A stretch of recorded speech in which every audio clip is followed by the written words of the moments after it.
Can you kind of give me the gist or give me the backstory of what the relationship was between you and John Gotti Jr.? Well, I was a guy that was put in a position to, take care of him, protect him. And we had fallen outs over the years. His father was in a position, whether you like him as a boss or not, became a boss. And although I disagreed on his leadership in a lot of ways, he was a gangster. The son, on the other hand, was what I call a spoiled brat. Right. Guys make fun of him, call him Diaper Don now, and different things because of what he does with the media, as far as social media. I'm talking about. He doesn't get on. They just made a movie about him, right? They did a movie. He made a movie about his father. It tanked. About his father, okay, yeah, with John Travolta. John Travolta. It was a disaster of a film. They say it was the worst film ever in the history of mobs. Really? But again, because the son tried to hold and control what was being written, how it was being written, and he destroyed whatever they were trying to do with the movie by trying to control it. So right. This is the problem with him. He's doesn't do anything where he comes out in a positive manner, tries to help some kids, doesn't come out and be truthful. We have to, just what I did, I had to catch him as an informant. And there's no, listen, you're an informant. There's no way to back out of that. You're a queen of the day. There's no way to say I only ratted a little bit or, these ridiculous comments. And I hate to always go into it about him because he's nothing to me. In my country, in Albanian, there's a terminology for a barking dog. You ever see these little dogs, like a little chihuahua, when they don't stop yapping and barking. And, we say just keep walking and keep walking past them. That dog's going to be barking forever. Right. So, he's a barker. He's a guy that, never did no work. If, he wasn't violent in the street. The guys like me did that stuff, and he's on a poor me syndrome. Nobody wants to hear that. Stand on your own 2 feet. Say, listen, I lived a life I shouldn't have. We dealt drugs. Yeah, maybe I didn't by my own hand go out and hurt all these guys, but guys like me did. And right. Do something positive with kids. Stop whining and crying. Stop blaming your father for putting you in this life. Yeah. And then you try to, make money off your father's legacy or whatever. Whether you agree with the lifestyle of his father or how he led, which, I'm not a big advocate as him as a leader, but the father was who he was. Of him or his dad? The father's leadership. Right. I mean, the son, I don't even like talking about him anymore. No. There's really not much to say, or there's something left to say. Do you think that you guys will ever mend the relationship? I mean, you guys were pretty good friends at one point, right? I don't know if we were friends. I know the media said we were friends. Okay. I said, at times, yeah, we were friends, but, I work with him. It was a working relationship. Okay. And, when it depends on how I feel that day, I say I babysit him. He's just a spoiled guy. Until he faces the truth about himself, that he was spoiled, that he was kind of a bratty kid, spoon-fed, fed and spoon-fed. And,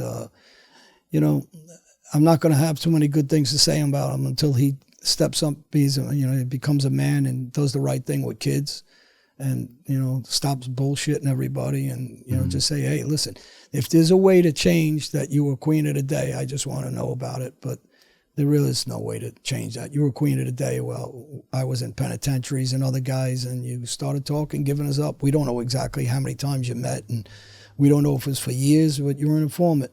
And there's no way changing that. You took yourself in and met with the government, and you're trying to spin it somehow. And there's no street guy, not one, that will say anything different, but that he was an informant and a cooperator, rad, or any dumb word that he uses. Yeah, I mean, it seems like one of like the number one rule when it comes to any kind of street business or anything. The number one rule is you never snitch, you never flip, right? Because that's your dignity. That's everything. Right, that's what you're judged on. That's the number one thing you're judged on. Well, so no one, if you want to make it in organized crime, or if you want to be in the mob, if you flip, you're dead. You're a dead man, right? Yeah, I mean, listen. In simple ways, the way you're saying it, the belief on the street is that. But that's just my perspective. Yeah, I mean, listen. That's the problem. Is it's most kids' perspective, and, okay, and they don't understand the street. So when they're on the street and you're partners with a guy and he's stealing half the money or he's not giving you the fair share. So there's where it starts, right? He starts taking a little extra and he doesn't tell you and your partner's with him. So that's one problem. Okay. What goes on the street, greed.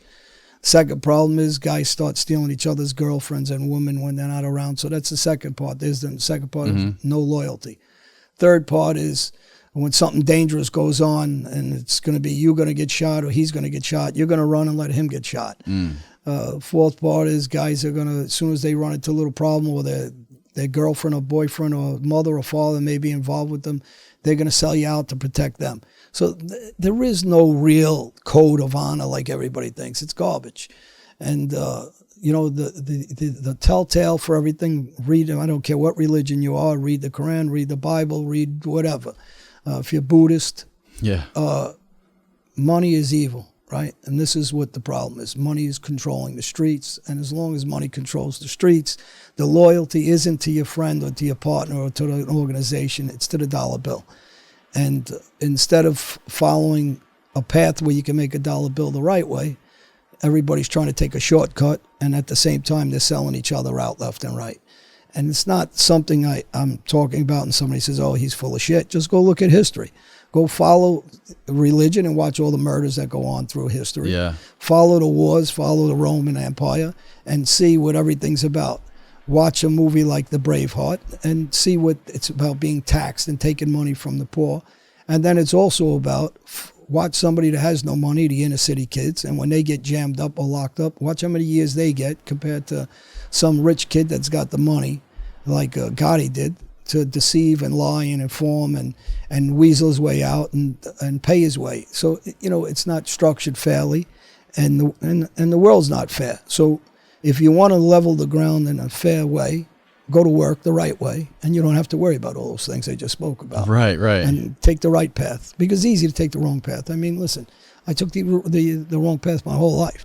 I've been, stabbed up, I've been shot, I've been battered. I spent 18 years in prisons. I spent probably a good last 10 years of my life in prisons were without a yard. I didn't see a yard. I was locked up 23 hours a day at 24.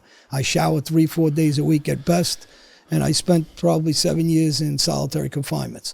So when people say, fuck you, or they don't want to hear what you got to say, listen, I can't make everybody listen, but I hope the people that are suffering a little bit, or people that have jammed up with cases, or people are thinking about going that way, take a second stance and say, I don't want to end up in these prisons. I don't want to be shot in the head, because I can maneuver guys all over. That's what I did for a living. I get friendly with you, and after I get friendly with you, you think you're involved with us, and I shoot you in the head.